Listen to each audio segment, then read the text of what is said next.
desde o início, né, num país onde a gente tem Abraham Lincoln, Thomas Jefferson, George Washington, Benjamin Franklin, enfim, Thomas Edison, Tesla, grandes inventores, grandes estadistas, grandes políticos, grandes democratas, não é verdade?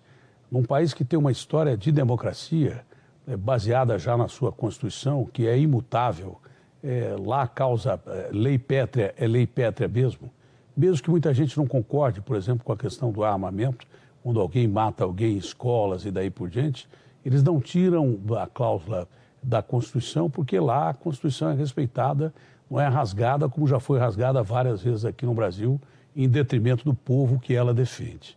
Tá?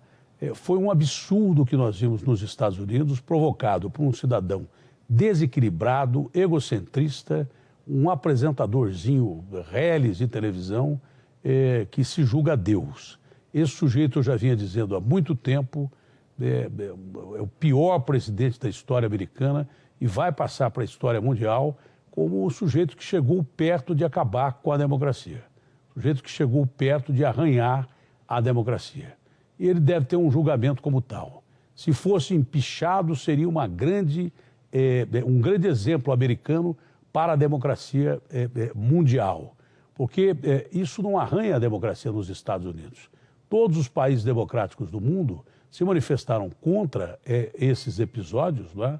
Lamentáveis episódios, porque isso poderia virar um movimento mundial e que, apesar de ter defeitos, a democracia ainda é o melhor regime que existe, segundo um dos maiores estadistas que a gente conheceu e que ganhou a Segunda Guerra Mundial no peito sozinho, que foi Winston Churchill.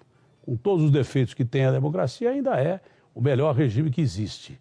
E esse presidente pequeno, esse insignificante, levou parte da nação a cometer crimes terríveis dentro da casa sagrada do povo, que é o Congresso americano, na região ali do edifício conhecido como Capitólio. Não é verdade? É uma barbaridade, ele não tem apoio nem do partido dele, não tem apoio da imprensa, não tem apoio de mais ninguém, a não ser da sua mente doentia. E ele merecia realmente ser punido, Tá? O presidente Jair Bolsonaro usou esse exemplo do que aconteceu nos Estados Unidos para dizer, olha, se acontecer isso aí com voto, se não tiver voto impresso aqui no Brasil em 2022, pode acontecer isso. Eu não entendo por que o presidente Jair Bolsonaro disse isso, já praticamente chamando um golpe para 2022, não existe. Ele mesmo falou para mim, Datena, se eu quisesse dar golpe, eu não falava para você. Presidente, isso é um absurdo, é uma comparação esdrúxula que não existe. Primeiro, o senhor devia parar de defender esse cidadão que tem uma mente doentia, é um lunático esse Donald Trump. Essa é a grande realidade. Segundo lugar, presidente, se não fosse a democracia que o senhor contesta, né? Primeiro, se houvesse fraude, o senhor não teria sido eleito. O senhor era um candidato que era um dos últimos colocados no começo das eleições. Tá? E pelos erros da esquerda, também pela exposição das suas ideias com as quais muita gente concorda, pela imprensa, a imprensa divulgou as suas ideias, então o senhor não pode ficar atacando a imprensa do jeito que o senhor ataca, não é verdade? Não tem nada a ver a história dos Estados Unidos. Se não fosse a democracia brasileira, o senhor nunca seria presidente da República, porque dentro da hierarquia militar, vamos supor que a gente vivesse aqui uma ditadura militar, um capitão jamais seria presidente da República, natural que o vice fosse o general, que é o seu vice, o Mourão, presidente da República, e o senhor, o vice-presidente. Então, o senhor tem que respeitar a democracia, sim, e se houvesse fraude nas eleições, o senhor não teria sido eleito presidente da República, em que pese, depois de destacadas as suas ideias pela imprensa que o senhor tanto critica, de uma forma ou de outra, pelas redes sociais e daí por diante, não é? O senhor não seria eleito presidente da República, nem tomaria posse. A maior prova de que a democracia funciona é que o senhor é presidente da República Federativa do Brasil hoje. Outra coisa, o senhor precisa pensar bem naquilo que o senhor fala, senhor presidente, porque o que o senhor fala hoje, o senhor tem que sustentar amanhã. Não adianta o senhor falar uma bobagem hoje e no outro dia o senhor colocar na boca da imprensa. Isso não cola mais. Tá? E não tem nada a ver o que aconteceu nos Estados Unidos com as eleições de 2022 aqui no Brasil. Absolutamente, não tem nada, absolutamente nada a ver o que aconteceu nos Estados Unidos, que foi um arranhão terrível na democracia. Estivemos perto aí de colocar em xeque a democracia com a manipulação de massas por um lunático que o senhor tem como ídolo. Acho melhor o senhor trocar de ídolo, e que se respeite os princípios democráticos da nossa nação, mesmo porque muita gente já derramou sangue, morreu derramando o seu sangue para defender a nossa democracia. Desde o começo da história brasileira, desde a época do Império, onde se batia em jornalista, se sumia com jornalista, se desaparecia com gente que era da oposição, desde a época do Império, passando por Estado Novo, República e coisas que tais, regime de exceção e tudo mais. Há que se respeitar a democracia. Eu respeito a minha profissão, tá?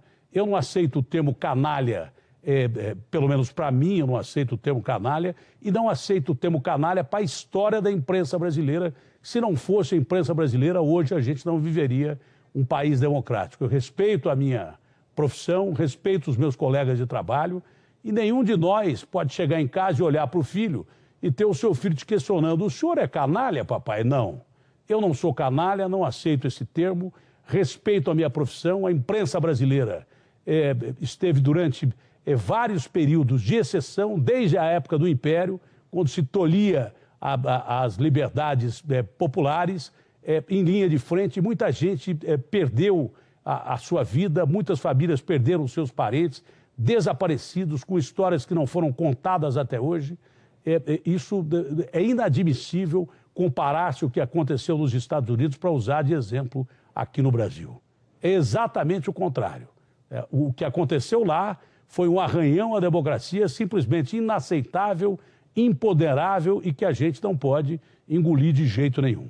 O mundo não pode engolir, porque senão a gente vai abrir espaço para regimes de exceção. E é bom o senhor ter mais tranquilidade, senhor presidente, com todo o respeito que eu tenho ao senhor e ao seu cargo, e pensar bem naquilo que fala, porque nós estamos vivendo uma crise terrível de pessoas mortas, o segundo país que mais morreu gente no mundo, coincidentemente, só atrás dos Estados Unidos, numa crise econômica, acho que tão grave proporcionalmente como a dos americanos, com declarações bombásticas e midiáticas já visando 2022, colocar ainda mais em risco a nossa frágil e jovem democracia.